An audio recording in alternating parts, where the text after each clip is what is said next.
दोस्तों स्वागत है आप लोगों का हेल्दी पाठशाला में। आज हम लोग का टॉपिक होने वाला है दांतों के लिए calcium, vitamin C, vitamin D क्यों जरूरी है, क्या रोल होता है, क्या अपना काम करता है vitamin C, calcium and vitamin D, जिससे हमारे दांत मजबूत होते हैं, मसूड़े मजबूत होते हैं।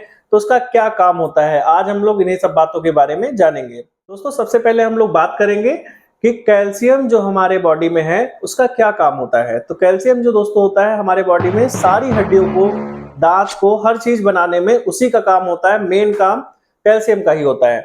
लेकिन आज दोस्तों हमारा टॉपिक ये है कि हमारे दांतों के लिए कैल्शियम कैसे फायदेमंद है। तो दोस्तों ये चीज जान लीजिए कि जो दांत होते हैं हमारे एक हड्डी के अंदर फंसे रहते हैं, जिसको हम लोग बोलते हैं कि जबड़ा। जो जबड़ा है उसके अंदर दांत फंसे रहते हैं। अब दांत जो होता है कई लेयर में बना होता है। जो सबसे ऊपर की लेयर होती है जिसको हम लोग इनेमल लेयर बोलते हैं, इनेमल लेयर मोस्टली कैल्शियम से ही बनता है। तो आपको कैल्शियम जो है बहुत ज्यादा आपके दांतों के लिए, आपके शरीर के लिए मेन पार्ट कह सकते हैं कि जो बहुत फायदेमंद होता है। दोस्तों अभी मैंने शुरुआत में आपको बताया कि कैल्शियम और विटामिन सी, लेकिन आप लोगों ने देखा होगा विटामिन डी की भी बात होती है। अच्छा, विटामिन डी क्या होता है ये भी मैं आपको इसी टॉपिक में बता दे रहा हूं। विटामिन डी और कैल्शियम में डिफरेंट होता है। कैल्शियम जो है वो एक तरीके का खनिज मिनरल जो होता है वो है, जो महत्वपूर्ण होता है जो हड्डियों को बनाने के लिए, ठीक है।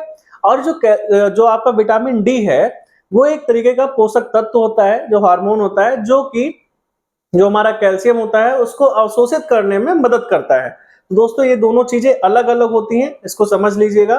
विटामिन डी और कैल्शियम दोनों अलग अलग हैं। दोस्तों अब हम लोग बात करेंगे विटामिन सी के बारे में। विटामिन सी जो होता है वो शरीर में हमारे कोलेजन बनाने में मदद करता है। अब कोलेजन जो होता है वो हमारे मसूड़े और दांत को जो ऊतक जोड़ते हैं, जो अटैच रहते हैं, उनमें बहुत ज्यादा उनको सहारा देता है, बहुत ज्यादा उनको मदद करता है कोलेजन जो होते हैं।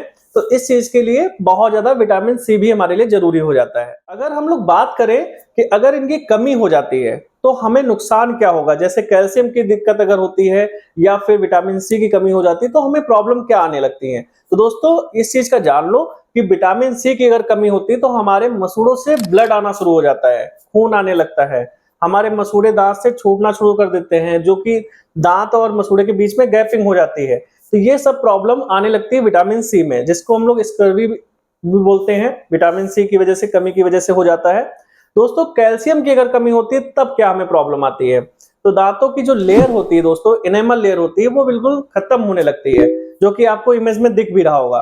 तो दोस्तों ऐसी कंडीशन अगर दिखती है तो आप ये जान लीजिए कि आपको कैल्शियम की, विटामिन डी की कमी होने लगी है, या फिर अगर आपके मसूड़े से ब्लड आ रहा है तो विटामिन सी की कमी होने के चांसेस ज्यादा हैं। तो दोस्तों इसको हम लोग कैसे पूरा कर सकते हैं। पूरा करने के लिए आपको, वीडियो बहुत लंबा हो रहा है तो उसको मैं नेक्स्ट पार्ट में आपको बताऊंगा कि कैसे क्या क्या खा के हम अपने घर पे ही रह के विटामिन सी की, कैल्शियम की, सारी चीजों की कमी पूरी कर सकते हैं। दोस्तों अगर आप लोगों को जानकारी अच्छी लगी हो तो प्लीज इसको ज्यादा से ज्यादा शेयर करिएगा, और अगर आप लोगों को कोई जानकारी अलग चाहिए होगी तो फिर आप लोग कमेंट करके बताइएगा, मैं आप लोगों को जरूर बताऊंगा।